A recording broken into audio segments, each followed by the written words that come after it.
ఏ విషయాన్ని బట్టి కలత చెందుతున్నామో, ఏ పరిస్థితిని బట్టి కలత చెందుతున్నామో, ఏ విధమైనటువంటి పరిస్థితులు బట్టి కలత చెందుతున్నామో, ఆ కలత లేకపోతే ఆ కలవరపాటు మన హృదయములో ఉండకుండా ఉండాలంటే యేసయ్య చెప్తున్నటువంటి మాట, దేవుని యందు విశ్వాసం ఉంచుతున్నారు, నా యందు కూడా విశ్వాసం ఉంచుడి. ఆమేన్. ఆయన యందు విశ్వాసం ఉంచితే కలవరము అంతయు దూరం అవుతుందంటండి. ఆయన యందు నమ్మిక ఉంచితే కలత అంతయు దూరం అవుతుందండి. అలాగయ్యా, చెప్పడానికైతే మాట ప్రకారంగా చెప్పేస్తున్నారు, మాట చెప్పినంత ఈజీ కాదు కదా ఆ కలత మా నుంచి పోవటంటే. మనకు ఈజీ కాదేమో, కానీ ఆయనకు మాత్రం ఈజీనేగా. ఆమేన్.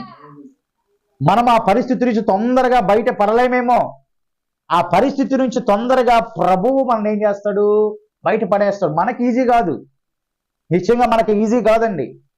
కానీ ఎవరికి ఈజీ అంటే ప్రభువునకు ఈజీ. ఆ కలత స్థితి నుంచి, కలవరపాటు స్థితి నుంచి నిన్ను నన్ను దూరపరచగలిగిన సమర్థుని మనం దేవుడిగా కలిగి ఉన్నాం. ఆమేన్.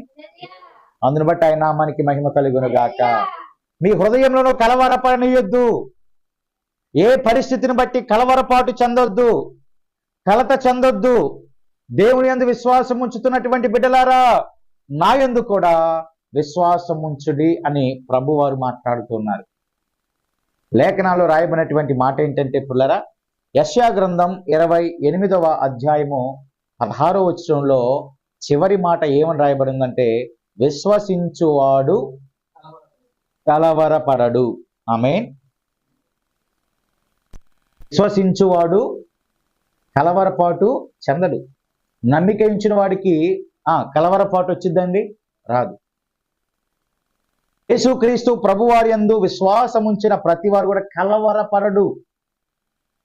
ఈ దినాన మనం కలవరపాటు పడుతున్నామంటే, ఏదో ఒక బలహీనతతో బాధపడుతున్నామంటే, కలత చెందుతున్నామంటే, సరైన విశ్వాసము ప్రభువునందు మనము ఉంచటం లేదు అని అర్థం అండి.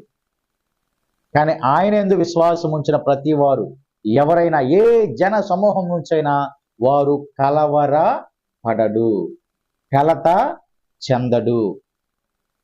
ఆ రీతిగా యేసయ్య శిష్యులను బలపరుస్తూ అనేకమైనటువంటి మాటలు ఆ యొక్క అధ్యాయంలో చెప్పినట్లుగా మనం చూస్తున్నాం. అయితే ఈ మాటను మనం కొనసాగింపుగా పిల్లరా, కలత లేకపోతే హృదయము కలవరపాటు గురవుతా ఉంటుంది. ప్రభువారు అంటున్నారు, కలత చెందొద్దు, కలవర